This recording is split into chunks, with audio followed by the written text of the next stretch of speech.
Hola, minasan, ¿qué pasa? What's up? So, some really interesting stuff came out in not too long ago. Oh, wait. Something. Okay, yeah. Well, mm, so I was watching a video earlier today. Two videos earlier today. The more recent video I watched today was like, this song is so upbeat for the lyrics to be what they are and for the song to be about what it is about. Oh, why is this like weird? It's not. Well,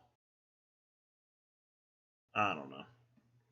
They're like, anyway, the song is really upbeat for it to be about what it's about. And then someone's like, oh, it reminds me of this other band, one of my favorites. I'm trying to decide what cards I'm going to use. They also have this like, it's a song where the beat and the melody and the rhythm and the tempo would it almost betrays the lyrics and the meanings of the words because you'd expect one thing, but if you actually listen, if you actually observe, you get something completely different. I want the Angelarium cards, which is interesting. I've never really felt so strongly these. But oh, I pulled these out. I completely forgot I had that deck. I haven't used it in so long. Okay, sure, why not? Let's go for it. Those are the ones I was looking for. I'm gonna put my Peaceful Meditations playlist back on here really quick. Troy, what you mean? I'm glad I emailed him though. I'm sorry. Um, the TA just replied to my email about this assignment.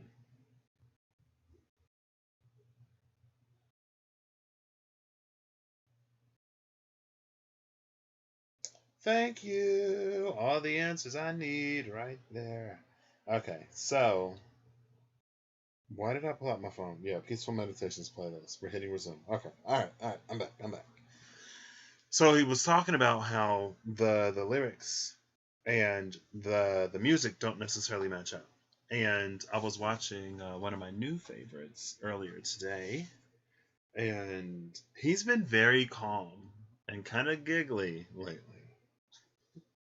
And so if you get caught up in the energy of how he delivers the message, you may think that what's coming isn't what he's actually saying is coming. And people are like, oh, I love the energy. It's so calm. I love it. I'm like, do y'all not hear what this man is saying right now?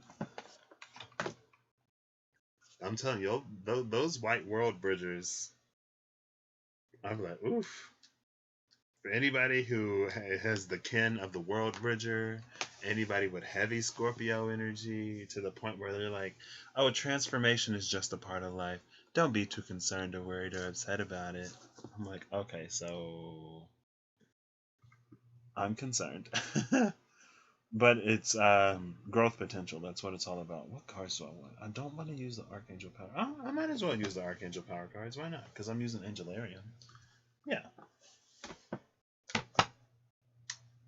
See, but I want to see. I want to pull cards around this Mercury retrograde, specifically the Libra side versus the Scorpio side, because some interesting stuff is kind of sort of queued up, and it's going to be a test of the growth that we've experienced. And it's almost this space of we could be getting some things that we used to want or that we wanted at one point, but it might be detrimental to the place that we're going to now. I'll just pull these because why not? And it's like, but it's almost like just like how sometimes when we experience trauma, it can take us back to the moment when it happened to us. And it can take us outside of the moment that we're in now. It's almost like experiencing a past bliss can do the same thing where we don't even necessarily ask ourselves if it's something that we still want or if it's even good for us, or if it were ever good for us. Because, you know, sometimes, and that's another thing I've been seeing a lot lately. I didn't expect it, but it's been, I don't even remember. It's like not getting something is God's protection or something like that. I've been seeing it a lot more than I initially, like the first time I saw it, I was just like, okay. But then it kept popping up. And the most recent time was like last night, I think. I was like, oh my gosh. So, and I guess that could be saying, again, like if there are some things coming back, like us not getting it the first time, I feel like we would know now what we were protected from. If we're in the space of using our minds, we know what we were protected from. But if we go back to that place, then we might not realize it. I don't know. It was just weird. You know, typical Mercury retrograde stuff, but I've personally never had it happen to me as like I have within literally the first few degrees of the pre-retrograde shadow. Um, so maybe that's why I'm a little bit extra shook. Maybe not. I don't know. Maybe so. Maybe not. Maybe so. Who knows? And I don't know what I'm gonna do with these. I haven't used these in so long. I legitimately forgot I had these cards. It's all based in Vedic astrology. I kind of want to get into Vedic astrology. There was something called the Atmakaraka, I think, and there's like the true Atmakaraka, which is your sun, but then there's also another Atmakaraka, and the Atmakaraka is the planet and the house that the planet, like whichever planet has the highest degree, no, the minute, whichever planet has the highest minute in your chart is your Atmakaraka. And the planet itself and the house that it's in tells you something about your soul. Now, it might be different in tropical than it is in Vedic. And I think mine was actually different. Or it might have been the same, I don't remember. Because the minutes, I guess they might change. So it's not the degree, it's the minute. Anyway, that might be something to look into. I don't know why that just came to my mind. Maybe not. Let's just get into this. Let me ramble a little bit less. And let's see what the cards have to say. Now, I think what I'm going to do is I'm going to pull one of these on each side. First, we'll do a general with the astrology cards. Then I'll pull like 3 of the Witch's Tarot, 1 of the Archangel power cards, and an Angel Arium. There was supposed to be a second edition, or an addition to the deck, that I pre-ordered on Amazon, but it never came out. And I looked on Amazon yesterday, and it's not listed. So I know the original deck was sold in a few places, so I might.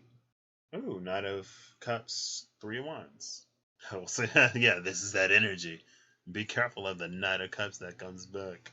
It may be somebody that you 3 of Wands a long time ago. It was like, oh, that cup's so old, but maybe. It's like Kombucha Girl in that one poem. She's like, well, this is the second time the energy of Kombucha Girl has popped up. So, Brittany Broski, I think, like I haven't seen her. Brittany Broski, that's her name. Bottom of the deck is the Tower. I don't know why I was tempted to look, because I haven't looked at any other one. But the Tower is chilling at the bottom of the deck. And it could be a good tower. It could be a bad tower. It could be a unifying tower or a separating tower. It started with a D. I was like, just separate. But towers are more or less always good. because of where they have the potential to leave us or lead us. And I will be cutting my nails. I actually meant to do that before, but I forgot. So, these cards are so unwieldy. They're so big. Okay, I just want... I'll just pick. Okay, sure, we'll take both of those. And one more. Oh, darn it. I wanted a red one. One second. Have I asked how everyone's doing today? I hope you're doing well. I am. I was actually productive today. So I'm loving that energy. Because deadlines. I'm really bad with not working at the last minute, but that's something within myself that I am taking this as an opportunity to rise to the challenge, rise to the occasion, and change, because I know it's going to serve me a lot moving forward. So we have one sign and two planets. The sign that we have is Gemini. I was just thinking about Gemini because of how the Knight of Swords popped up for Pisces. Also, in that I said that the Six of Swords was Gemini energy, it's actually Aquarian energy. I don't know why I just thought about that. Gemini is ingenious, nervous, quick-witted, flirtatious, literary, versatile, inconsistent, conversational, and communicative. It's also the energy of the twins, and we got two planets. We have the planet of Mercury and the planet of Saturn. Interesting. Talking about the Mercury retrograde, here's Mercury, here's Gemini, here's Saturn. Saturn is in Capricorn. Gemini, these planets are squaring right now. Yeah, but Mercury is actually exiting the square. Because Mercury is currently 28 degrees, almost 29 maybe, degrees of Libra. And the latest planet in Capricorn is Saturn at 25 degrees, I think. I think Jupiter is still 17, Pluto is 22, and Saturn is 25. So the square is loosening, but these two planets are squaring right now. And the North Node is in Gemini. So the North Node could be an area of soul growth and our highest potential, but it's not easy. It's something that we have to stretch ourselves for. Gemini is a mirroring energy. It's a twin energy. And so Mercury being the planet of communication, commerce, local travel, Saturn being a planet of restrictions, also lessons, learning. It's an educator. Saturn is an educator. And Mercury is the student. But Mercury is that kid, I don't want to say with ADD, but let's just say Mercury is a kid with ADD. And Saturn is the teacher that has to teach Mercury. Now, if Saturn is a good teacher, Saturn will be understanding of how Mercury's mind works. Mercury does, okay, so we say that Mercury has ADD because Mercury doesn't pay attention. But Mercury doesn't pay attention because Mercury is not engaged. A good teacher would be able to see that if we can engage the mind of Mercury, then I don't want to say Mercury is easier to handle, but we need to adapt our teaching style to teach Mercury instead of the other way around. Instead of drugging Mercury and forcing Mercury into something that fits our standard, because Saturn, being in the position of the teacher, should take it upon itself to adapt and adopt its ways, to adapt its ways, to adapt its ways into something that Mercury can, that something more suitable for Mercury. Gemini is also what, third house energy, which is like primary education. This is interesting.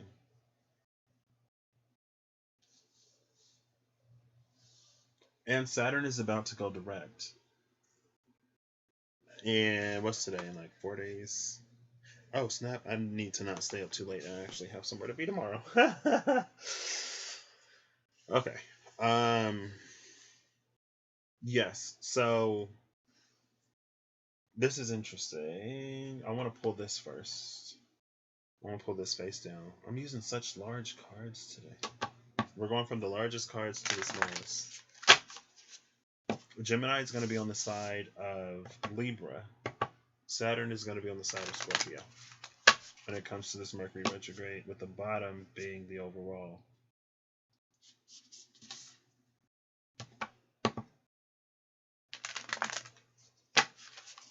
This is interesting. Gemini was also it was an interesting energy yesterday because it felt very Piscean because it was so attached to Pisces. Yeah, if Gemini is in the energy of Pisces, Saturn is going to have a really tough time trying to get the attention of Gemini. Bottom of the deck is the King of Gabriel, which is the King of Wands energy. I want one of these. These are also fairly large. I only take it if it's face down. If it come out face up, we ain't taking it.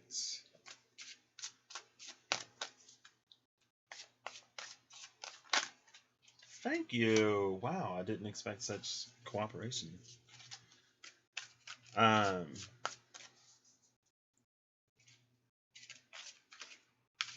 And there's also, I feel like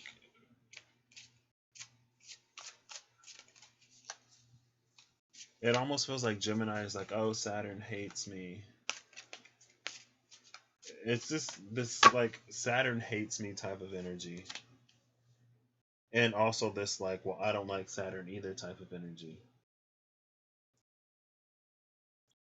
But the thing about any teacher as a human, is that especially if this isn't something, if this teacher doesn't have any previous experience with Gemini, then this teacher might not necessarily know that Gemini needs to be like engaged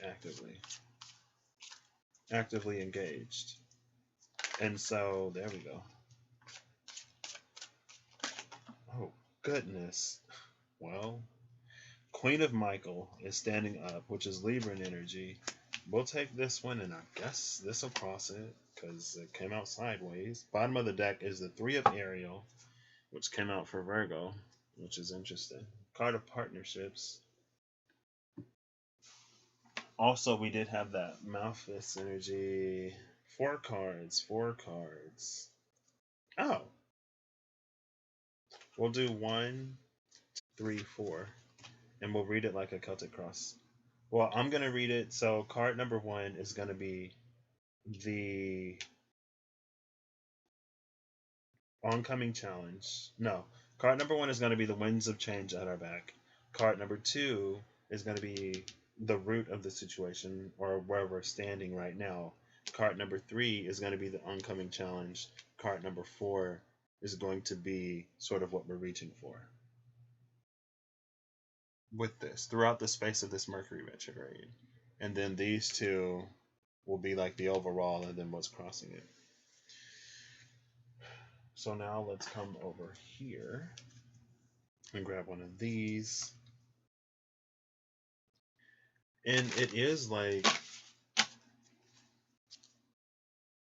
it does feel like there's going to be this energy of like, after the school year is over, after the test, after the semester, after this class, Gemini is going to be like, wow, like Saturn is the first teacher I've ever had that really took the time to get to know me. Like, I really thought that something was wrong with me because everyone else before always said that something was wrong with me. And then it turns out that like it's just that no one's ever taken the time to really get to learn this Gemini energy and to accommodate for this Gemini energy without trying to force Gemini energy to acclimate to it. Because again, it's like the burden of acclimation here falls on the teacher. We'll just split that just like that. Not necessarily the student. And this is more elementary because when you get into college, that's when it changes. The burden is because it's like the burden still falls on the teacher, but it's up to you to say something. And if you don't say anything, then it's like they don't. It's like they don't know what to accommodate for. So that is interesting. What's the common ground between Gemini and Saturn? Learning. Well, one is and maybe that's the energy of Gemini. Between Mercury and Saturn. Okay. Yeah. Between Mercury and Saturn. Mercury is also Virgo, though. So these planets are squaring right now, but they naturally trine. Gemini trines Aquarius. Virgo trines Capricorn. So there is this like synchronistic or not synchronistic. There's this good energy that they share. I can't think of the word right now. Besides like benefic, I guess. There's this harmoniousness between their energies and those trines that are easy. But Gemini and Capricorn in conjunct, and Virgo and Aquarius in conjunct. And the in conjunction is interesting because it's kind of sort of like a love-hate relationship, or it could play either way. Like it's really, really favorable and easy sometimes, but it's also really difficult at other times. Very temperamental. And then here we have Geminis, oh hey. And so it's like they need to accommodate for each other. It's that Six of Pentacles energy. And if one isn't accommodating for the other, it's not going to work. There we go. I guess we'll take two again. Bottom of the deck is Aestabus, the Angel of Divination. Okay, I've never read his entry before. But it's interesting to have the Angel of Divination on. And then I want 3 of these, and then we'll get into this and we'll see what's up. So the Libra side is giving us Mercury.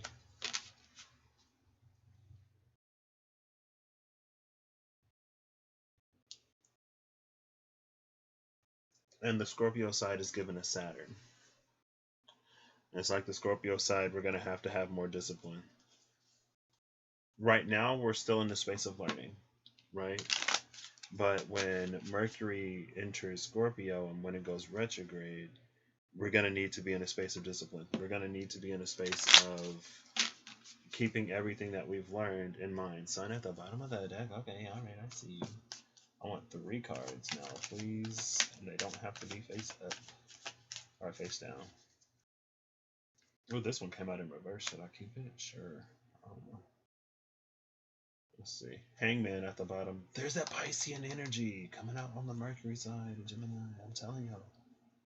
Something about Gemini is feeling like Pisces right now. And Pisces and Gemini, I feel like they're actually fairly similar energies. It's just that Gemini is like really, it's more like cerebral. And Pisces is more, it's like Gemini is more practical or more feasible because it's air. And Pisces is more dreamy or fantasy because it's water. But the beautiful thing, I thought another card flipped over. That's why I'm going through it again. The beautiful thing about that is it's almost like a Gemini perspective in Piscean energy might be able to see a doorway or a gateway to make that dream a reality. And so Gemini in Piscean energy can actually be a good thing. Let's get one more. I'll just take the Hangman. Okay. Now let's go to the other side. Let's see what's up. One more. What that say? What that say? Am I buffering or something?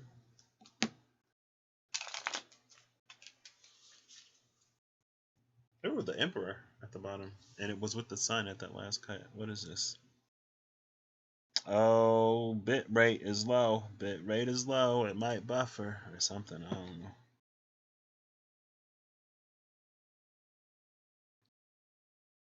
Why is it so low right now? I don't know. So let's get 3 cards over here. There's one.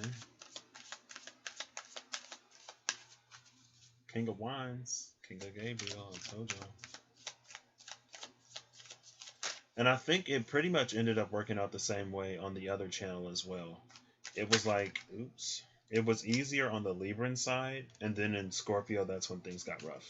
Or not rough, but that's when we needed to have that discernment. We needed to keep all of our healing and growth in mind, and we needed to make sure that we don't sacrifice that for whatever might be coming back. Did that card fall out or no?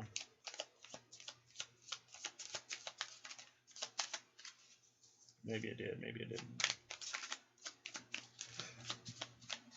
One more, please. Come on.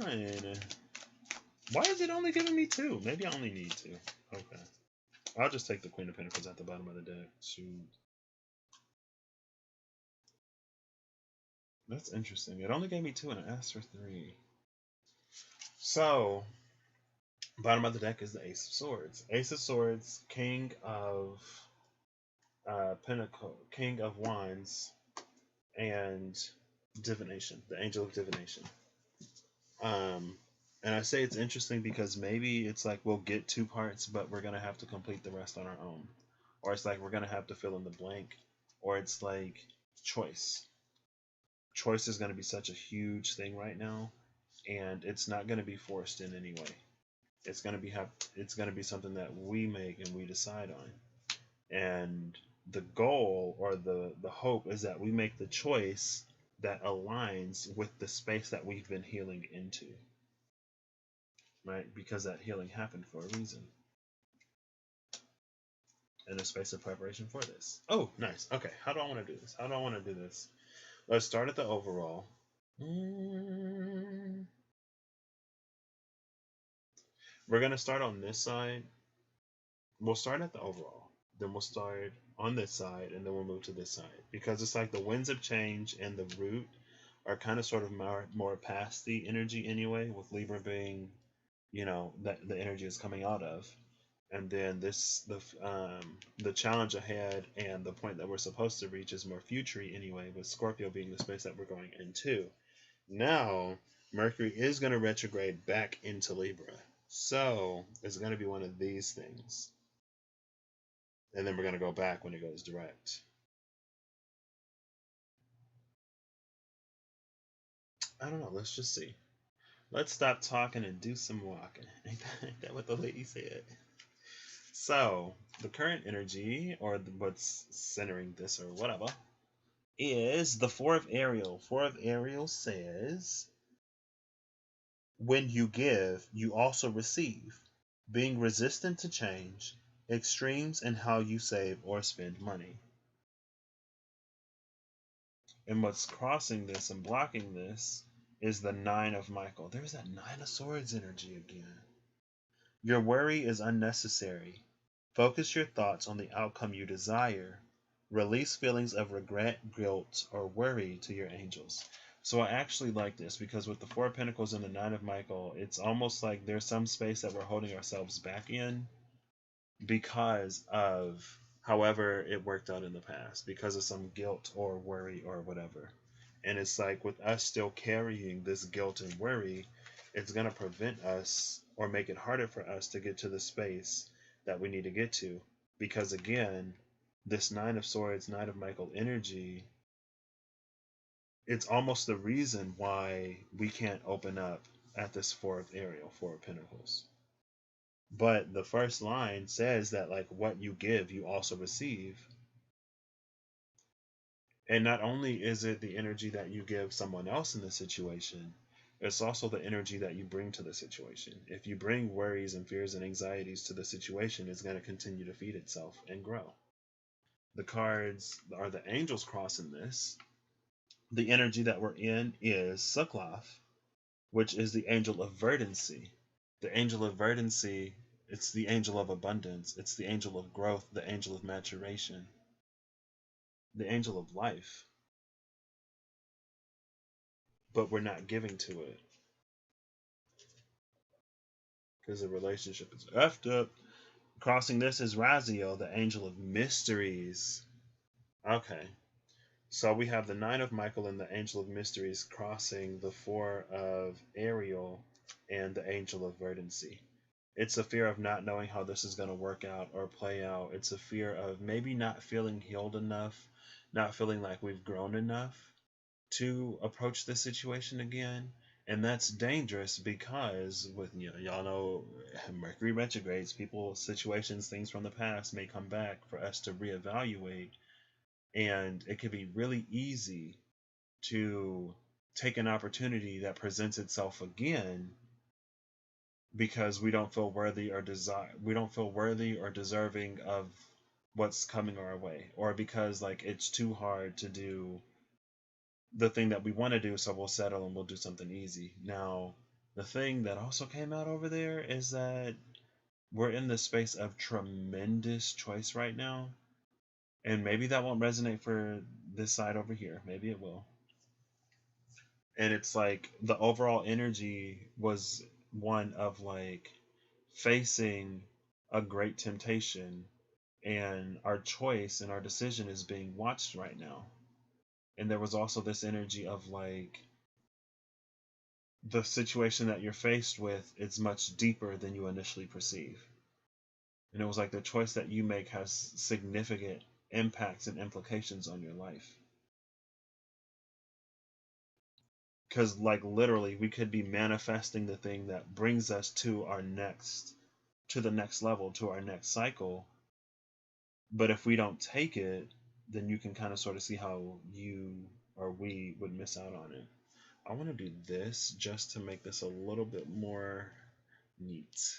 I'm trying to come into my Virgo energy, so I'm trying to be a little bit. I'm creating. I'm literally birthing the planet Earth in my chart right now. But it was bothering me a little bit that they weren't like symmetric. I'm not. I have a little bit of perfectionism that I've inherited from both my mother and my father, and I can never get things perfect or the way I want them, so I just don't try. That may be surprising because I try in a lot of ways, but there we go. That's something that's a little bit more. It's a little bit more symmetric. I like that. Okay. But yeah, that was it. Ramifications, repercussions beyond what we might imagine. So let's start with the winds of change at our back. And we have the Ace of Michael. Ace of Swords is at the bottom of the deck. A wonderful new idea. Don't allow bumps in the road to hinder your progress. Clear up communication problems with others. And I know Virgo energy, at least for me personally, brought the opportunity to resolve some things. No. Yeah, well, the tail end of Virgo season, and also coming. Well, yeah, it was the tail end of Virgo season for me. But Libra season may also bring us the opportunity to resolve some things and to clear up some things. Communication. Gemini is also a planet of communication, and Gemini is an air sign, which is about communication. Mercury is a planet of communication in the vein of messenger of the gods, business, commerce, things like that. It could be shady sometimes. Mercury can be the businessman that is more about selling the product than if it actually works.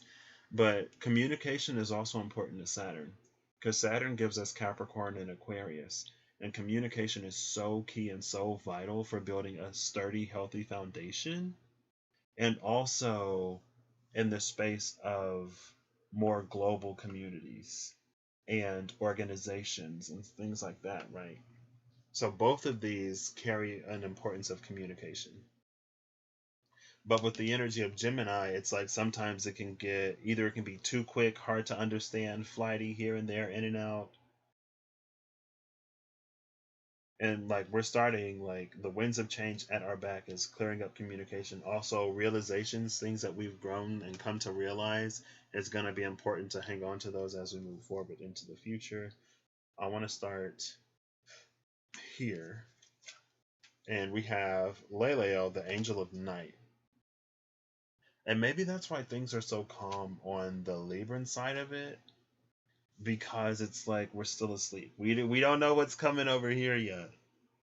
And I'm actually going to read her because I don't think I've ever read her before. If I can find her, I'll read her. If not, I'll move on.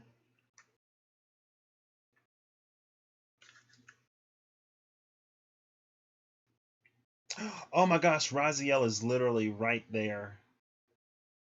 Literally right above Azrael. I think I was looking for Raziel. No, Zadkiel, maybe. I don't know. Leliel, angel of night. A fleeting spirit who dances across the sky. Beautiful but aloof. Gemini. Just kidding. Stars fill the tresses of Leliel's hair. The night passes, whether we're lost to quiet murmurs of sleep or staring out at a darkened expanse of sky. Sorry. For everything you see, there are 1,000 things unseen. You witness the glimmer, the gleaming of what is truly there. Leliel passes from star to star, filling the night with light. One would think the darkness Leliel's realm. However, it is starlight that heralds night's arrival. Star bright, stars light, dance on and on across the night, across this night. What lullabies await us? What glittering night charms will Leliel hang upon the sky for all to see, for all to dream? Signs are wind, sheer cloth, and the moon.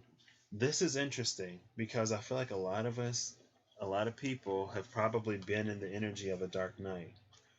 And I said a long time ago, when the world gets dark, shine brighter, and you can either be a star or you can be a satellite. It's not necessarily about this, but maybe some people have become stars. Anyway, it ain't necessarily about. Well, maybe it is. It's gonna be different for everybody. So maybe you're in the space of a star. Maybe you found your light and you've been shining your light, and it's gonna be your light that makes it a little bit easier for you to navigate, because then it's like you'll be able to see more, right? And it's like I said for Virgo, the light inside the lantern is protected, it's encased. It can only be turned down or dimmed if you do it. But also, in the space of these dark nights or in the darkness, there have been stars, there have been things that we've been learning. And regardless of how well we've integrated those lessons, like I said before, like those lessons with this Ace of Swords being the wind at our back, it's going to be the key to navigating in this space. So the card in reverse is it's the Ten of Cups. The Ten of Cups is in reverse. Piscean energy. The Nine of Swords is upright, Gemini energy. The Hangman is upright, more Piscean energy. So something about Pisces and Gemini right now. The North Node is in Gemini. Neptune is in Pisces. Neptune is retrograde. The nodes are always retrograde. The nodes will end up squaring. Oh, it's my mom. Oh, snap. Why is my phone on silence? Hello? Oh, snap! Oh, I'm excited for that. I literally just cleaned my body out. And there's some more gunk to put in it. Oh, I made some beans and rice yesterday. That's all I ate yesterday, but they were so good. They were so good. So good. It's 909. That's a 99. Something about Piscean energy and Gemini energy. Yeah, that's why I picked up my phone. Because I want to see if Neptune, or if the nodes are going to move into square Neptune while Gemini is retrograde. So give me a second to pull up my APP. I use Time Nomad if anyone is curious. I paid for I used to use it like as is and didn't pay for any features, but I use it enough that I ended up paying for some more of the like fixed, what do they call these? Like the minor bodies, like Lilith, not Black Moon Lilith, but Lilith, the asteroid Lilith, Pallas, Vesta, Pallas, Vesta, Juno, Icarus, and a few more. Ceres. So let's see. Let's see. The moon is currently 27 degrees Capricorn. So the moon is the latest thing in Capricorn right now until it goes into Aquarius. So Mercury is going to go direct. Mercury retrogrades in 2 weeks and 4 days. So it'll still be Libra season when it goes retrograde. It goes direct in 4 weeks and 4 days. That's a 44. No. It crosses back into Libra in 4 weeks and 4 days.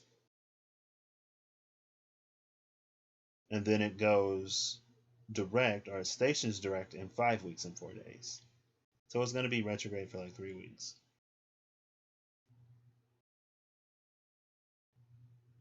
November 3rd.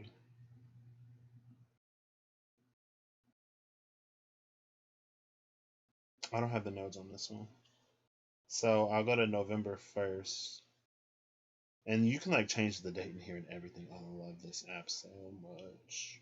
I love it so much. So I'm going to go November 1st. And that'll tell me, because if the nodes are far enough, then they'll cross, or they'll square at some point. Or the nodes will square, yeah, Neptune and Pisces. So the north node will be 20 degrees Gemini. Neptune will be still 19 degrees Pisces. 18 degrees actually Pisces. So it's not gonna, it looks like it's not gonna square exactly, but it's probably gonna happen in Mercury's post shadow. It might happen in Mercury's post shadow. I'm not looking that far. And I'm just trying to see what this like Gemini Pisces thing going on is. This Gemini Pisces thing is going on.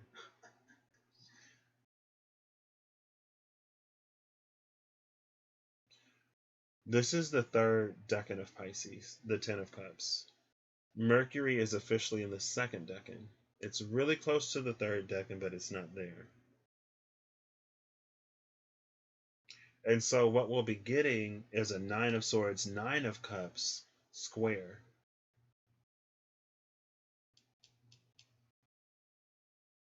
I feel like it's not necessarily this deep. Okay, let's bring it back up to the surface. We don't need a conspiracy list right now. We still got more cards to pull. So there's just something interesting going on between Pisces and Gemini energy. And then we have the Six of Ariel, which is the Six of Pentacles as our foundation. And I love this because that was the last card that came out. And the Six of Pentacles, this is who you are right now, more mature, more evolved, more healed. If anything from the past comes back, it should be able to accommodate who you are right now with the Six of Ariel, Six of Pentacles energy. And that's going to be one of the ways that you know if something is actually for you or not, because it'll show up in a way that is mutually, like it'll be mutually beneficial, right? And so it's like one of the most surefire ways of ensuring like you've grown, has the other person grown? Does it still make sense? Or is it something that you'll find out that you've outgrown? The Six of Pentacles will also be able to help you from overstaying your welcome in a certain situation. Six of Ariel says, material needs get fulfilled in magical and unexpected ways. Acts of kindness and giving or receiving with a grateful heart. And it's interesting because this is like the root of the situation. This is the ground that we're standing on. And in the present energy, what you give, you receive. Here is giving and receiving from a grateful heart and also an open heart. But it's not being done right now because of the Nine of Swords here.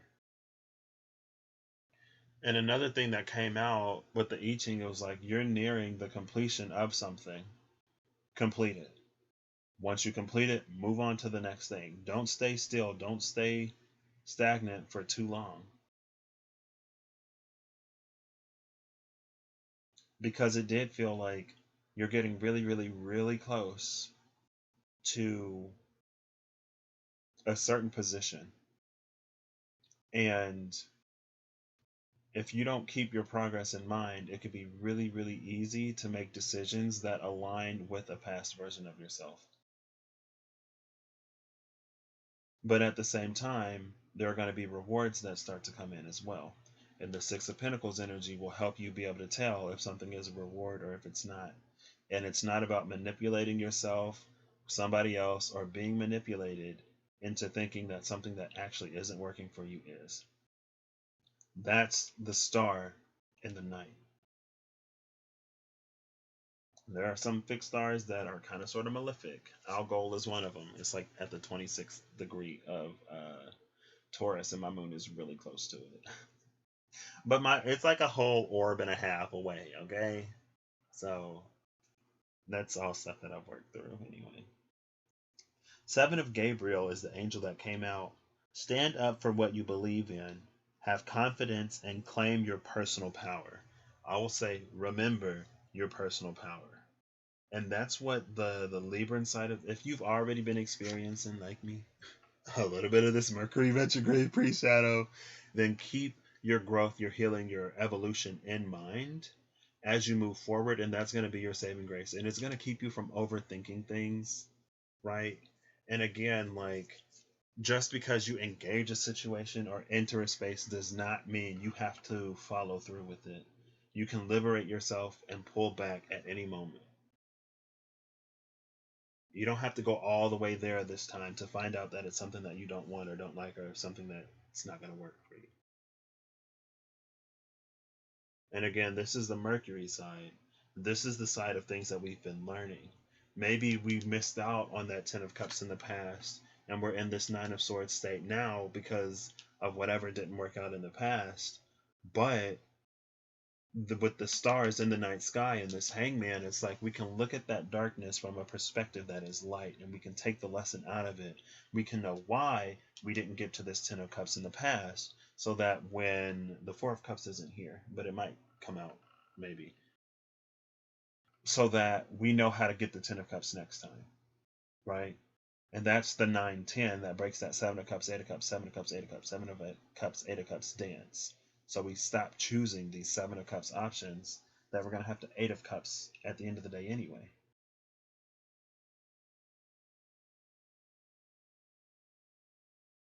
So, like I said over there, it's like use this as an opportunity now before Mercury goes retrograde in 2 weeks and 4 days or whatever, whenever, to get really clear on if you have this Six of Cups thing come up, or just like think about like all of these Six of Cups moments. And it's interesting because that's what Mr. R Mr. Around, that's what Mr. Around was saying to do with the Galdir magic on the new moon, which is all about anchoring in and reminding your body, heart, and spirit, because I feel like your soul never forgets. Reminding your body, mind, heart, and spirit of the joy that's possible in life. But also, I would say to get really clear, like if there is a relationship in your past that you want back, or that you sort of overly romanticize or fantasize about,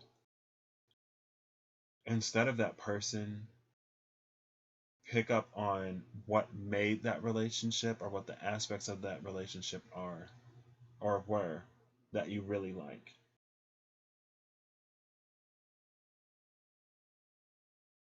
Instead of like whatever this Nine of Swords could be. Pisces and Gemini, it's a racing mind and a racing heart. That's what that is.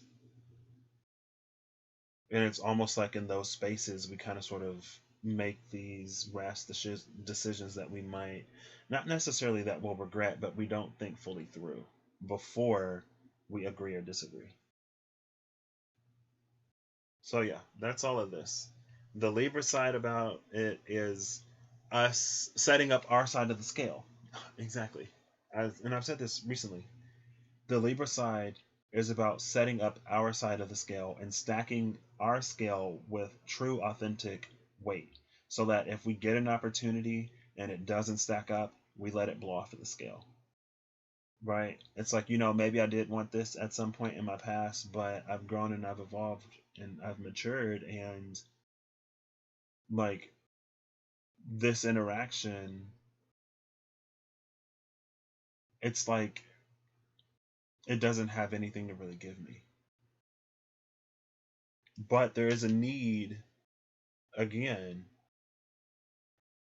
to like take a really, like, listen to your intuition on it, basically. Because if it shows up, it might be the Nine of Cups. Those were like the last cards that came out. If it can participate in that Six of Pentacles exchange fully, it might be a reward, right? Because it could be a karmic reward instead of another karmic lesson or karmic justice. But if it can't participate, if it doesn't hold its weight and balance you out on that scale, then it probably isn't for you. So now let's look at the oncoming challenge, which is the Eight of Michael, which is interesting because the Ace of Michael is the winds of change on our back. This is us getting an opportunity to break free of whatever has been holding us back.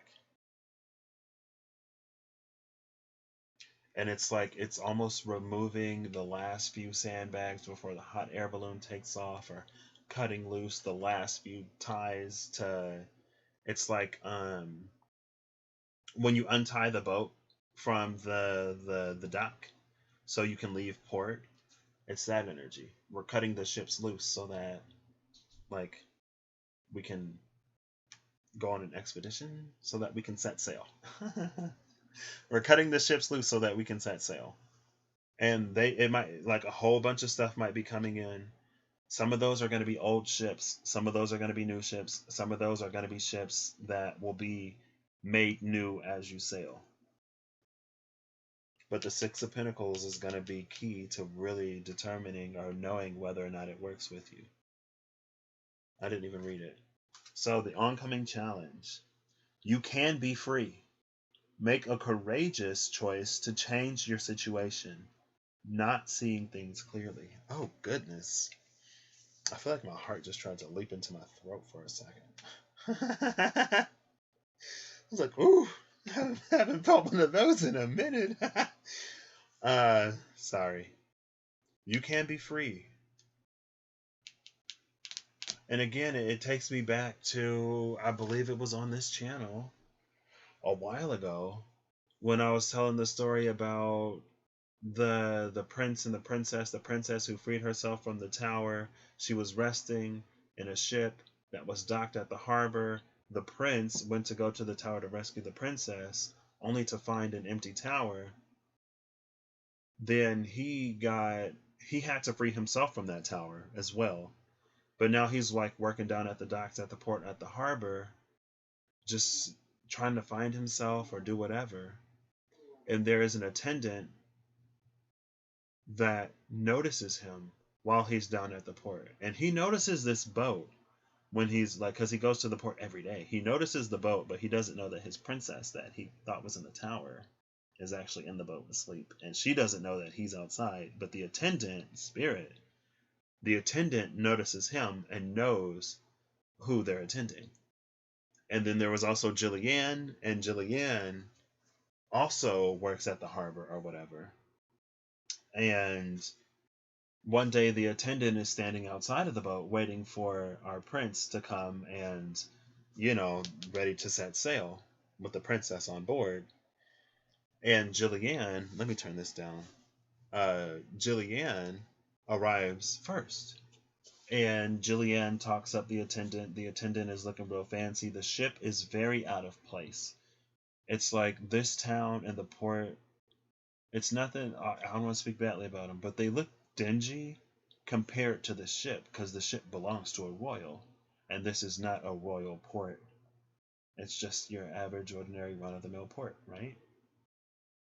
And just because it's your average, ordinary, run-of-the-mill port does not mean that the people who live here are your average, ordinary, run-of-the-mill people. It's just the environment that they found themselves in.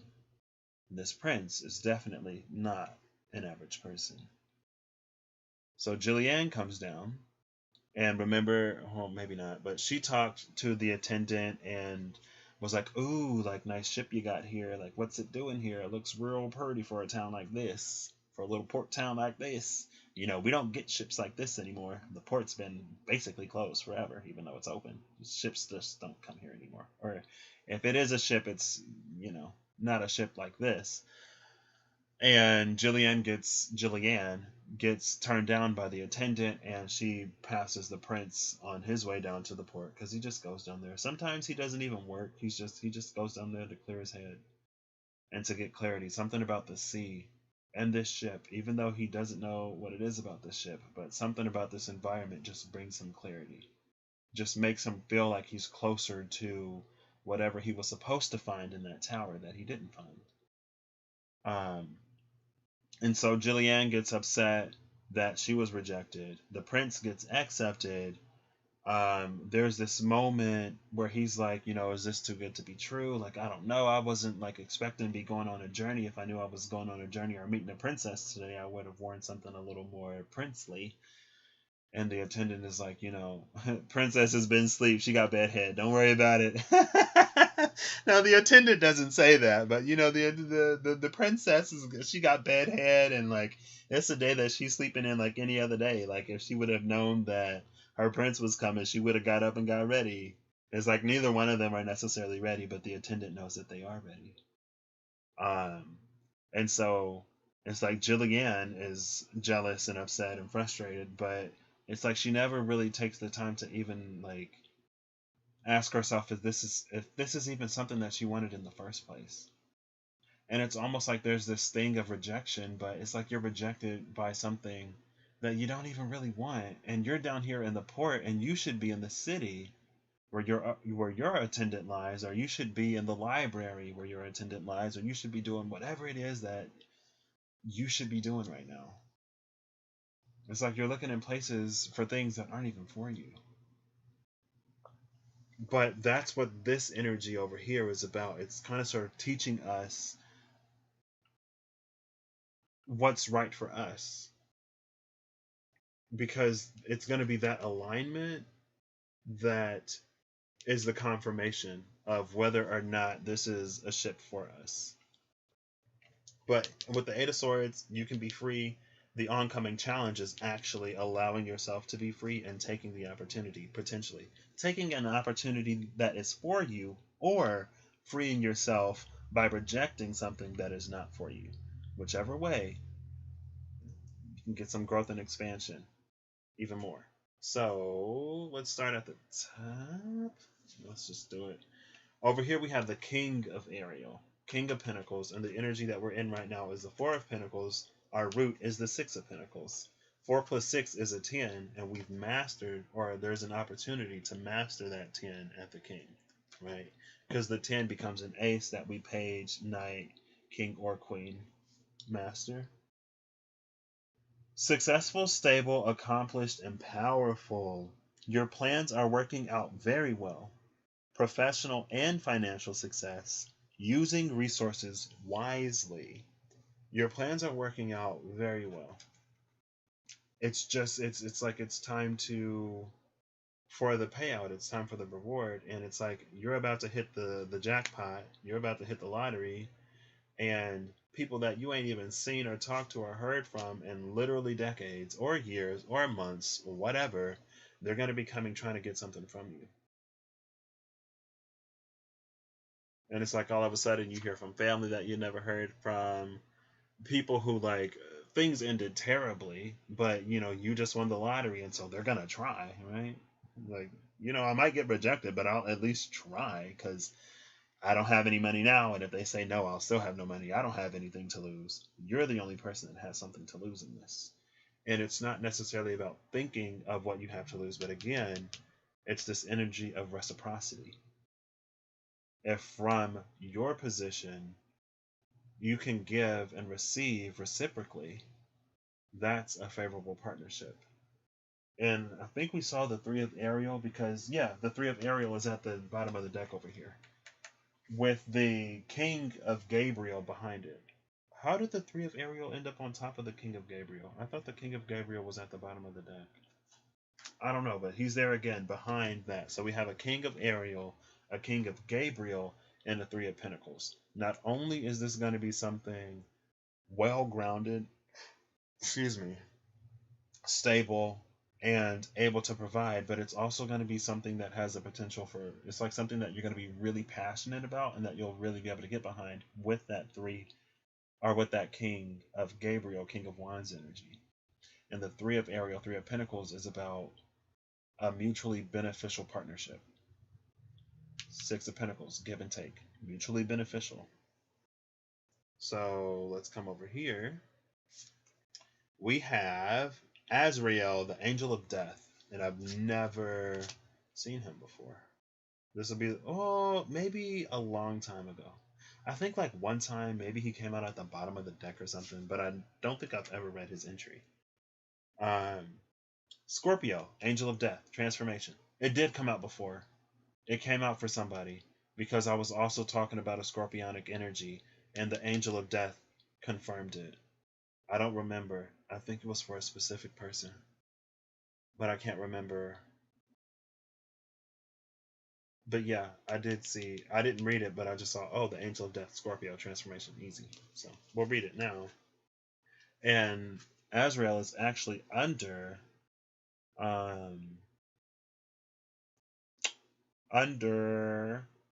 Raziel, and I think Raziel was the one that I couldn't find, but I saw Azrael.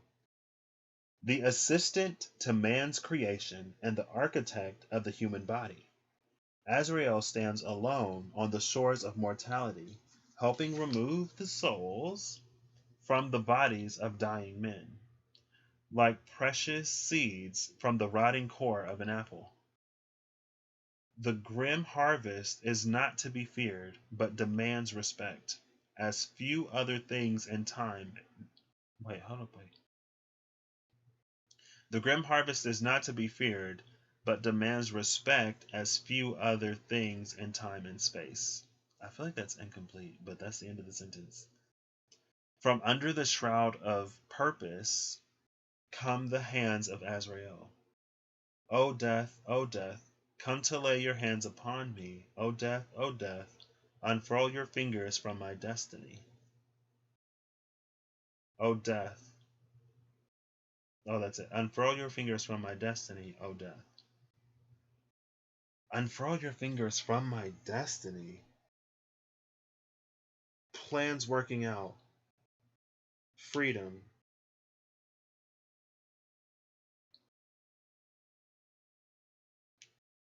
Like I said, like it's gonna be such a pivotal choice that we're gonna be making or not making that literally has the power to shape the rest of our lives. It's almost like there are going to be some options that will like set you back, and there are going to be some that actually move you forward into the space that you've been healing and growing into. And something down here said something about being courageous and making courageous choices. The seven of Gabriel.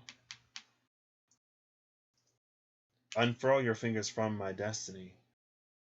This is the opportunity to really prove that we've transformed into those worthy of claiming it.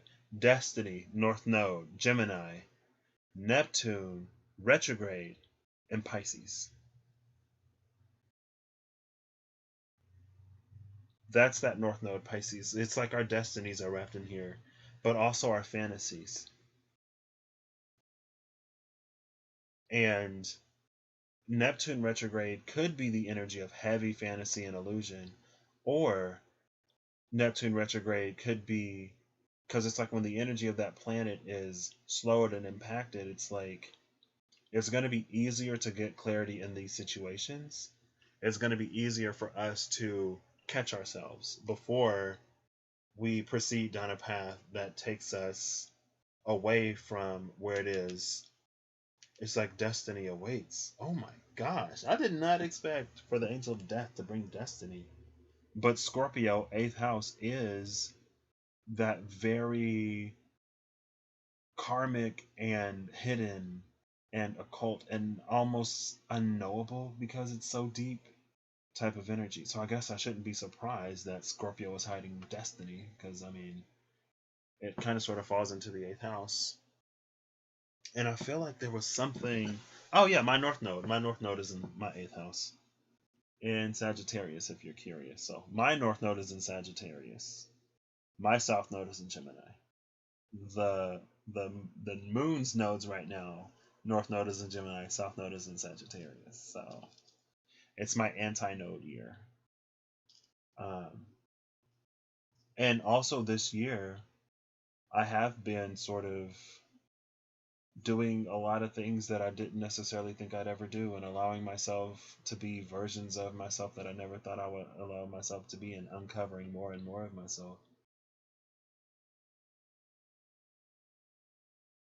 But I don't know, it's like with Gemini, it's a little bit, the energy is more collective, but it's more local collective than global collective. Because global is Sagittarian, local is Gemini. And it's like there are issues going on all over the world right now.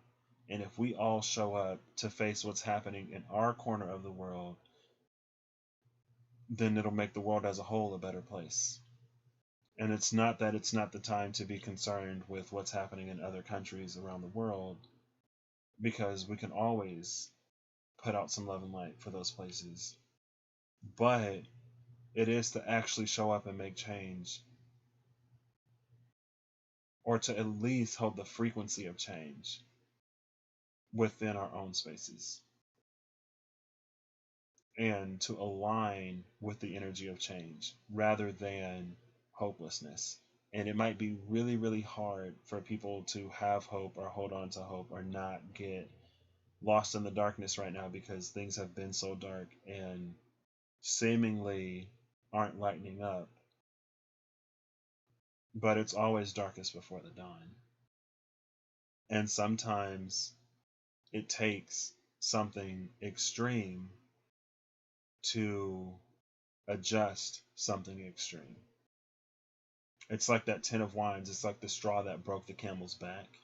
It's like if that straw would have never landed on the camel's back, the camel would continue that burden for all of its life. Sometimes we gotta break down to break through and to break free. And that's almost this energy over here. But it's like before you get to the full 10 swords completely broken down, shift your perspective. See it in a different way and take the lesson out of the experience. We have air, the element of air over the earth. We have a bird holding the pinnacle, a black bird. And we saw a lot of blackbirds yesterday, didn't we? Came, Malthus, even Voile was kind of sort of a blackbird. And those, it's like they see the past, the present, and the future. Kane specializes more in predictions and in communication, learning the signs, talking to other birds, talking to the rivers and the forest and the wind and the trees. Malthus was all about strong workers and good people and building, both with material and relationships or partnerships. And then Vol also sees the past, present, and future, but specializes in bridging, specializes in connectivity, be it romantic, platonic, whatever. But he's the greatest gift that he has to offer is bridging gaps that were previously thought unbridgeable because the differences are so extreme. And then here's the blackbird holding the pinnacle, symbol of the world, putting the whole world in a hangman position so we can begin to see not only these Nine of Swords things, that Eight of Swords, Nine of Swords, I love it. Because at the Eight of Swords, we're blindfolded, so we don't see it. We feel trapped, but we don't know why. With the Nine of Swords, we're beginning to see it, and it hurts. And we can either put the blindfold back on and go back to the Eight of Pentacles, or we can face it and close the chapter with the Ten of Swords and move on, Page, Knight, King, or Queen. Right? And that's what this transformation is going to give us the ability to do. If we go through the transformation, we'll be able to seize our destiny, because we're not destined or fated to, for whatever mess is happening right now. It's not, it doesn't have to take us out, and it doesn't have to defeat us, and we don't have to lose to it. But we're going to have to grow, we're going to have to evolve, and we're going to have to change. Wow, this was deeper than I thought it would be. Do not search here or there. It will reveal itself in time. It will breach the surface for a moment. It will take you and pull you under. You will know, and the knowledge will fill you, even as it consumes your soul. You will know. Eight of Swords, Nine of Swords, Ace of Swords, that I just remembered is right here. And that's interesting. So the winds of change is this Ace of Swords knowing. The obstacle, the challenge, is the Eight of Swords, entrapment.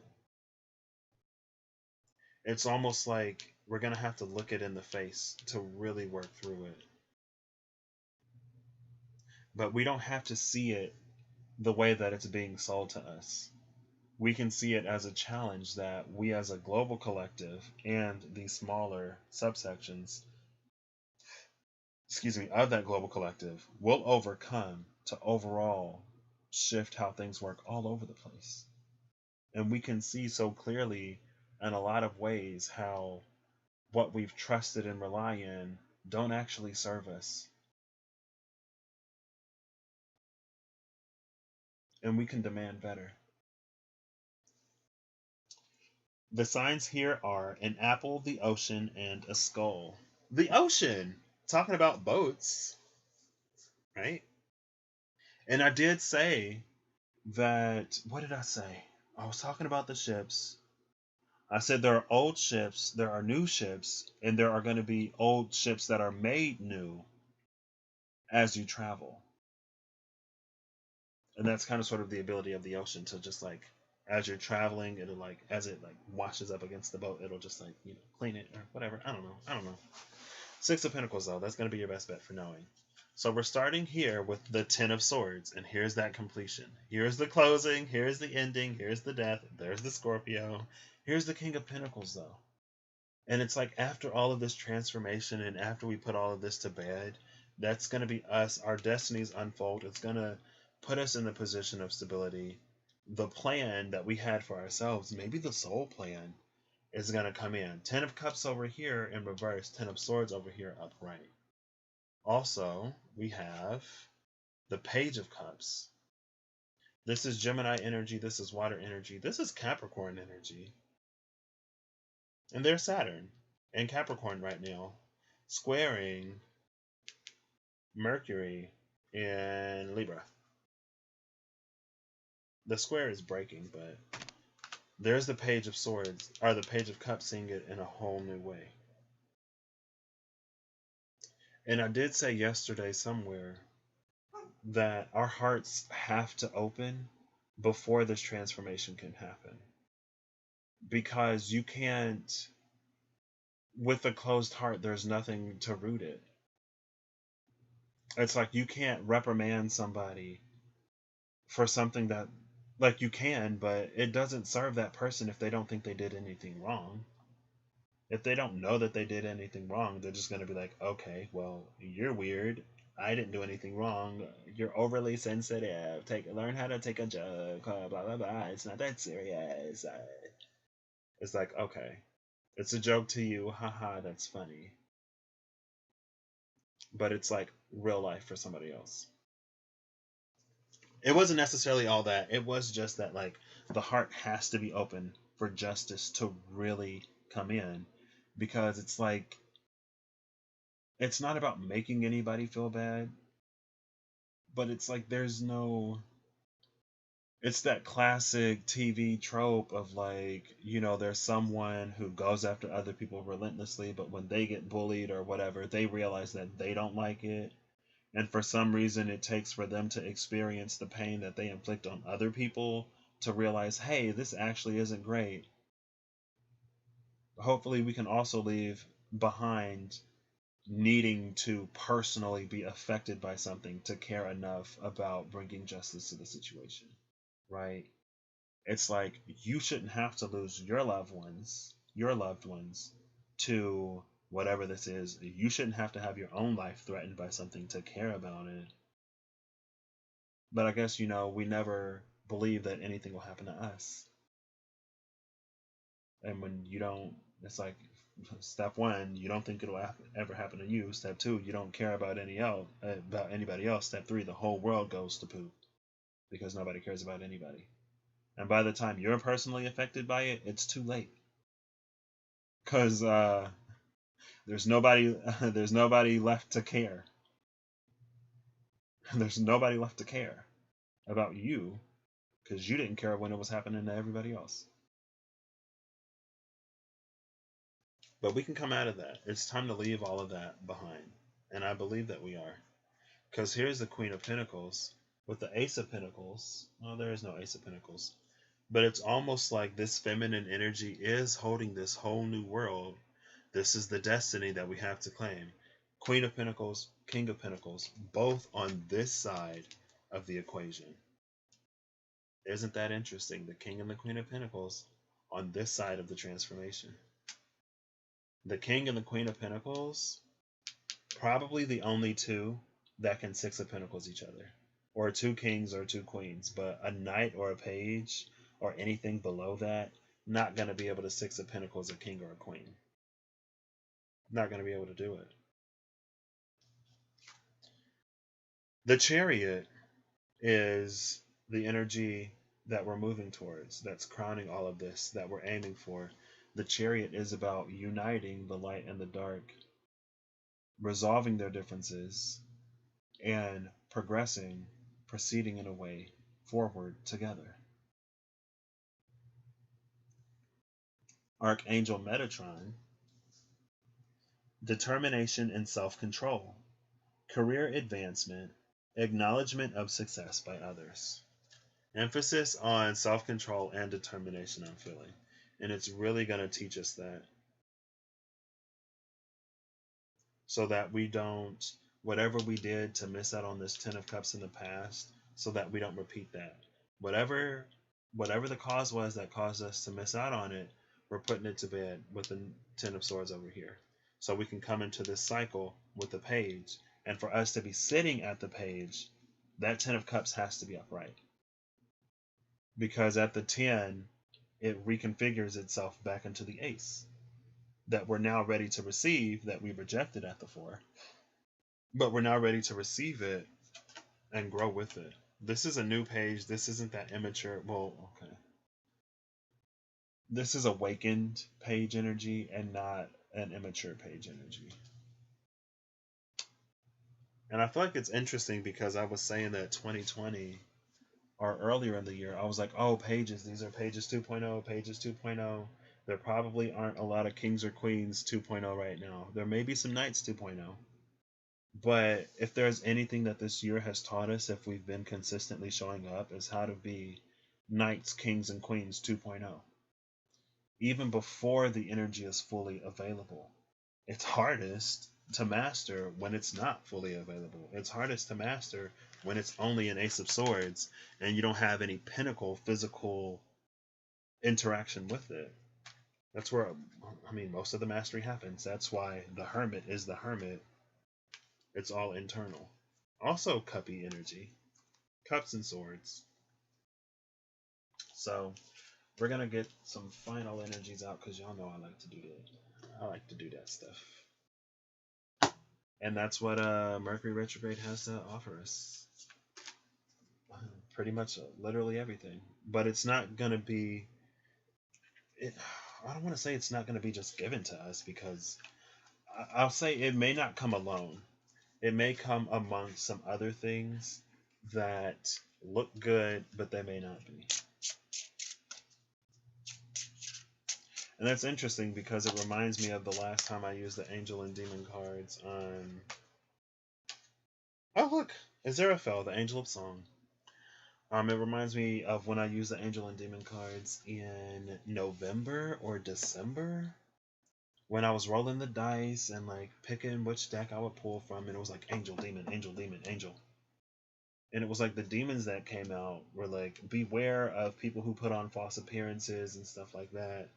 And there was also the demon of greed. And then the angel, it was like the angel of vengeance and the angel of this and the angel of that. And it was like, it was this energy of like, appearances can be deceiving. Just because something comes in the way of light does not mean it's always good. And the light can blind. Maybe there are some darknesses that, you know, have discovered that in certain situations, you can only blind somebody with light. And so they come in extra bright to kind of sort of throw you off. And then the darkness is revealed later, and then apparently in the community, a whole bunch of people were exposed this year, and some other stuff. I don't know. Of course, you know, I've always been the type of person that doesn't know, and my mom is the same way. I've always been the type of person that only knows about drama when people bring it to me, because I'm never really like there in the situation, because I don't hang out in those spaces. But it'll always be someone else like, oh, this is happening and that's happening, and did you know about this? I'm like, oh my gosh, what? No, I had no clue. Are you serious? It reminds me of my summer job. I was working with this one girl, and she's like, Patrick, I know that you don't like drama, and that's okay. I'm going to fill you in on everything going on. Amongst our coworkers, I was like, oh my gosh. Well, here's the Four of Cups energy that I was feeling. It's at the bottom of the deck now. Four of Raphael. Seek out other possibilities. Look for the magic in life. Be aware of your own emotions. And then we have three cards that came out. All three major arcana. And here's the Hermit with Epiphany. I was just talking about the Hermit. Peace, which is death. The world peace, and Epiphany number 9. Epiphany, the world, and peace. Ace of Swords. This is what I tell people. Just because we've never experienced it before, just because we don't know how we're going to get there, doesn't mean that we're not going to get there. And I'm going to continue to believe that we will, regardless of how dark it looks outside, because I know that even in the space of darkness, we have stars. But still, after the darkness, the sun will rise. And if I got to lasso a star and pull the earth closer just to bring some light, was that the Eight of Swords? It is. Eight of Swords and Three of Cups were just at the cut. There's that Eight of Swords. Final card from here, please. Everything is like coming out. I say that and then it stops, doesn't it? Oop, that almost came out.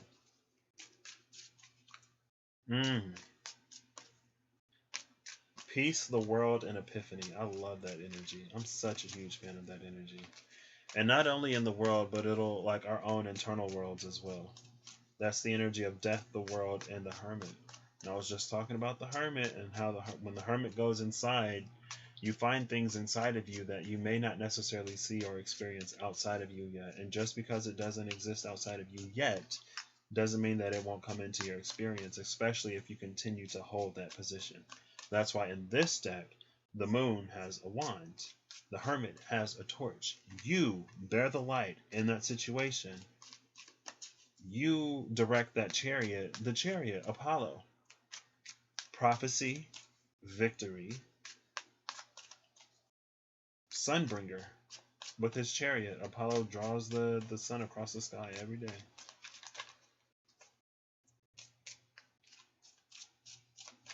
And a chariot, and Apollo doesn't park his chariot in the middle of the sky, so you know it ain't gonna necessarily be all sun all the time. But if we can make it through 2020, and if we can stay grounded or find a ground in this, I don't know how much crazier things are gonna get. At least globally, hopefully, this will be the craziest it gets. But It's like Ace of Pentacles, Four of Pentacles. If you can ground yourself in this, you can ground yourself in anything. If you can dodge a wrench, you can dodge a ball.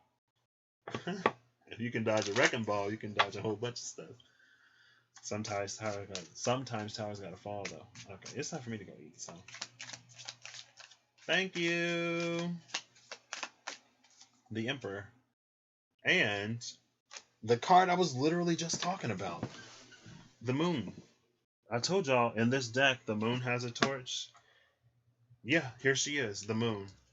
I said the Moon has a wand. You anchor the light in a space where there is no light. And then I said the Hermit because the Hermit is right here. And some people are like, oh, but the Moon isn't out. Well, the Moon just came out. 9 times 2 is 18. 2 Virgos make a Pisces. 2 fish, 2 Virgos. Sorry. We anchor the light in these spaces. Now, the Hermit is us anchoring the light on the inside. This is us anchoring the light on the outside. And it also came out with the Emperor. The Emperor came out recently. It was over here. The Emperor came out, was it last night? Yeah, I think when I was using the Pride Tarot, and I was like, what are we, Six of Swords? Yeah, because I just watched it, I think. Or maybe it was recently. Maybe it wasn't last night. No. I used the Pride Tarot for Libra season because it was the most human or something like that. I used the Pride Tarot recently. The Six of Swords came out. We're leaving a bunch of garbage behind. And one of the things that we're selling towards was Emperor energy. And here's the Emperor with the Moon. Bottom of the deck is the Seven of Wands. Seven of Gabriel was right here. Be courageous. Hold your ground. Hold the light. Hold the light. Don't let the darkness convince you that it's an effortless cause. Because that's not true. Right? So, that's what I got. I'm going to put all of these away. I'm not going to get... I guess I'll get a final one of these. Why not? Why not? Why not? I love this, though. We have the Emperor. So many major arcanas. All 5 are majors that came out. The Moon and the Emperor, the Hermit, the World, and Death. Peace, the World, and Epiphany. With the Angel of Song at the bottom. And it's also interesting because Mr. Around recently talked about in one of his videos, the Earth is singing like a song to us or something. Something like that. I don't remember. He's someone I enjoy watching immensely. I've been like, I don't think I'm personally gonna like, I don't know. I see the same names on different channels and I'd be like, oh, maybe the experience that I had with YouTube last year it turned me off from working with people on here, honestly. And so that's why I just sort of stay in my own little corner over here and I do my uploads. But he is like, there's a few people who have come across my home screen when I was wanting, like, I want people who are like, go a little bit deeper and who like, basically I want someone who resonates to the energy that I'm coming to and the energy that I want to be in and not necessarily the energy that I was in. And he's one of the people who extremely recently I came across him, someone again that I enjoy immensely. So even though, of course we have our different ways of going about things. And I don't think everyone has to follow the same way, but I do so much appreciate his knowledge and the time that he's dedicated to his craft and his perspective and everything. I appreciate so much about that man. I feel like I don't know, his energy feels like an energy that my energy has a kinship with. And that's not something that I find extremely often. But I don't know. Anyway, he was talking about the song, Earth is singing a song that man has forgotten the lyrics to. He didn't say, I don't think he said that part, but it's like, it's one of those songs where you don't remember the lyrics or you don't even remember the song until you hear the song and then you find out that you actually do remember the lyrics, and then you start to cry, and it takes you back, and you're like, man, how far have I fallen, and how did we end up here? What is happening in the world? I can't believe this is all happening. Eighth house, eighth house, talking about Scorpio energy, talking about transformation, talking about karmic lessons. I was talking about the eighth house specifically. Here is the eighth house. Eighth house is legacy, mystery, scandal, weaknesses, unearned wealth, trigger warning, hidden things, and longevity, also the occult.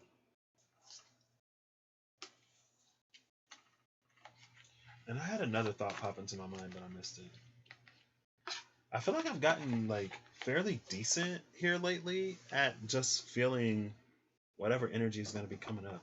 I feel like my sensitivities have been increasing a lot lately, honestly, in ways that I'm not always comfortable with, if I'm being quite honest, because sometimes it'll hit me in my emotions. Oh my goodness.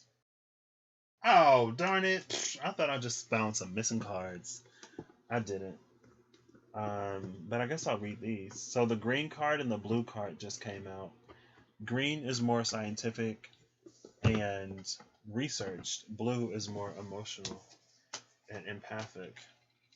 So, I don't know who this is for, but blue, I need to feel unique and authentic, enthusiastic, sympathetic, personal. I look for meaning and significance in life. Warm, communicative, compassionate. I need to contribute, to encourage, and to care. Idealistic, spiritual, and sincere. I value integrity and unity in relationships. Peaceful, flexible, imaginative. I am a natural romantic, a poet, and a nurturer. Green. I seek knowledge and understanding. Analytical, global, conceptual. I live life by my own standard. Cool, calm, collected. I need explanations and answers. Inventive, logical, perfectionistic. I value intelligence, insight, fairness, and justice. Abstract, hypothetical, investigative, or investigative. I am a natural nonconformist, a visionary, and a problem solver. We have the visionary and the problem solver with the person who values integrity and unity, the natural romantic, poet, and nurturer. Peace, the world, epiphany. The emperor, the moon, the angel of song. Like, that true emperor, divine masculine energy that is not the toxic, generic. It ain't even generic, because when you get something generic, it's at least on brand. Like, it at least tastes like something. Like what we got, it's like a rip-off of a knockoff of somebody smelled the smell one time and they tried to guess at what it would taste like, and we end up with the version of masculinity we got running rampant down here. Sorry. I don't know why it's so funny. But it's like, ooh, who tasted it's like, it's one of those things where, let's say I'm assuming it's one of those things where you belong to a certain culture and you go somewhere and you taste someone else's rendition of it and you're like, has this person even tasted this food before? Or did they just like see a picture on the internet and just guess at what like the ingredients were? Because this tastes nothing like the original. Like, who did this? Somebody should be slapped for this. I don't condone slapping nobody. But it's like, I mean, at least call it something different. It ain't got to be it exactly, but don't market it like it's supposed to be whatever. Be a man, be a man. Okay, well, if this is what a man is, I'll be me. Thank you. Because whatever that garbage is, I'm not interested. I'm looking for a Xerophil right now.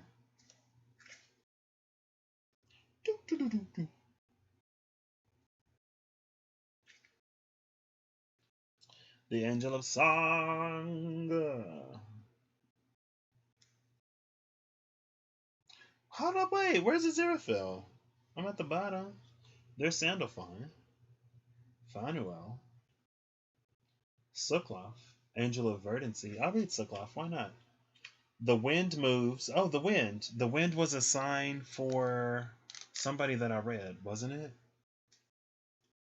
The wind moves through the grass in waves, carrying with it the seeds of growth.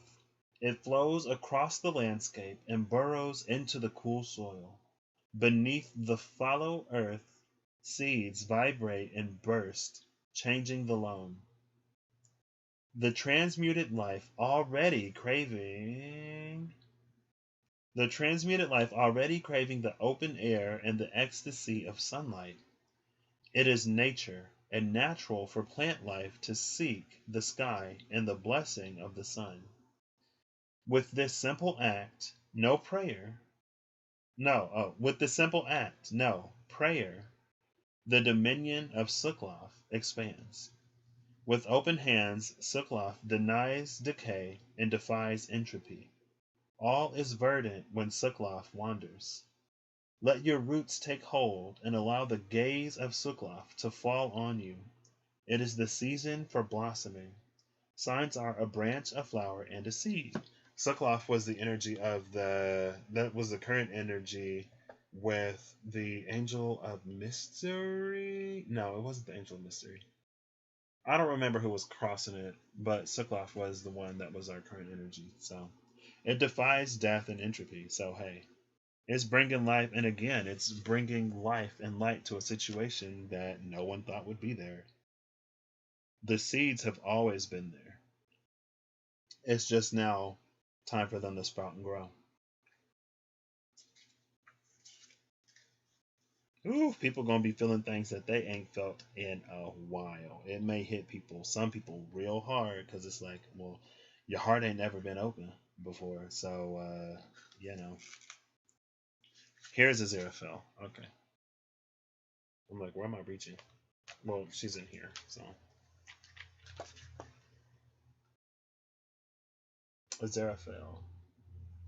Excuse me. The herald that will call the coming of end times. Okay. When it said the angel of song, I was expecting, not the horn of Gabriel, but here she is. The herald that will call the coming of end times. Aziraphale is a presence, a beacon, a warning. Heated judgment 2020, is upon us. The horn that blows the final call rests against the flesh of Aziraphale's lips. Even if it even is flesh.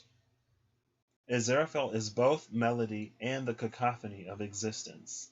Songs can be soft and warm, especially when they end. And I was talking in the beginning about songs with lyrics that portray the melody, where it's like the cadence and the rhythm of the song, but the meaning of the words are not on the same page. Either heavy words with an upbeat tempo, or a positive message with a melancholy and morose type of tune. That's interesting. Tying all the way back to the beginning of the video, Aziraphale is both melody and the cacophony of existence. Songs can be soft and warm, especially when they end. Under the serene score of creation, the danger of total destruction is hidden. Beyond that destruction may be a new beginning. You must consider the implications of your actions seriously. Choose your steps wisely as you dance upon the cinder-soft earth. Signs are a horn, the setting sun, and a flame. A flame. Interesting. And look at her head. Her head is a torch. Well, look, torch head. Let me stop. I'm so bad at roasting, but watch me roast Aziraphale. I'm just playing. Oh, roasting fire. I get it. I'm slow sometimes. Roasting like a chestnut over that open head. Let me stop. I don't know what's wrong with me, y'all. Trying to lighten the mood. So piece number 13. This is Azrael. Angel of Death, Archangel Azrael, Archangel, is it Archangel? Yeah, Archangel Azrael. Archangel Azrael literally came out right here. Unfurl, oh death, unfurl from your hands my destiny or something like that. I don't remember. I already forgot, y'all. Oh, snap, look at the synchronicities just woven all the way into this thing. I love it. Release the past. There is a more enriching future coming. Let go and let God.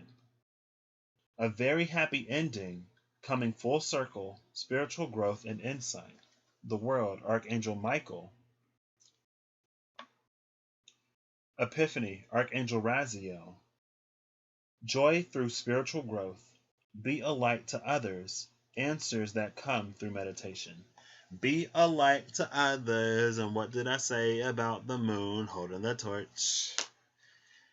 And that is part of your power. Did y'all see the moon card literally just turn in reverse? When I picked up this emperor, it just went and stopped. Dead reverse. It's dead reverse. And it just stopped there. Hold the light until the sun rises. My AirPods died. Bottom of the deck again is that Four of Raphael. Right? If you've learned the lesson, you don't have to fear losing the thing again. Like there's no need for worry or concern. It fell apart the first time, or you missed it the first time because there was something to learn. Something that we've all had the opportunity to learn, whether we've learned it or not is, that's our responsibility. It's like one of my friends just told me that she read a quote that was like, it's not your job to bat, it's your job to pitch. But I mean, the universe is pitching us these opportunities, and we can either decide to hit them out of the park or not. Talking about dancing, that's the song, right? High School Musical 2, I believe. I don't dance, or I can't dance. And then hit it out of the park. I don't dance. I know you can. And if I can do this, then you can do that, right? Don't stand there watching me. Follow me. Show me what you can do, right? Hold the light until the sun comes, and don't be afraid to dance a little bit. I guess they say that Nero, he fiddled while Rome burned. I don't know. All right. So I hope everyone has a good whenever y'all see this, and I hope you're acting in alignment to make the good better, the better great, the great miraculous and wonderful and fantastic. I think I screwed that up, but y'all know what I mean. I'll catch y'all later. I'm just everything that you've learned this year, keep it in mind as you move forward. Because rewards will come, tests will come, trials will come. Sometimes you'll get a 7 of Cups. And if none of those 7 cups, 6 of Pentacles then the Ace of Cups will come. It's like for some people, your challenge might be, for some, your greatest challenge might be rejecting some things and accepting one. For others, your challenge might be having the strength to go after that one. And for some others still, there's some other challenge that I completely forgot. So hey, it's all personal anyway. It's Libra. Justice is a case by case thing. It ain't necessarily always the same.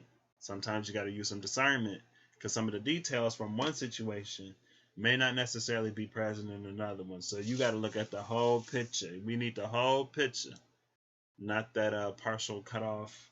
We cut off and we reverse the images so that we could stream it and then not get taken down. It's like, no, I don't want to see it reversed. I want to see it the way it's supposed to be. Flip that mess back over. What you trying to hide for? If it ain't supposed to be up, let it get taken down.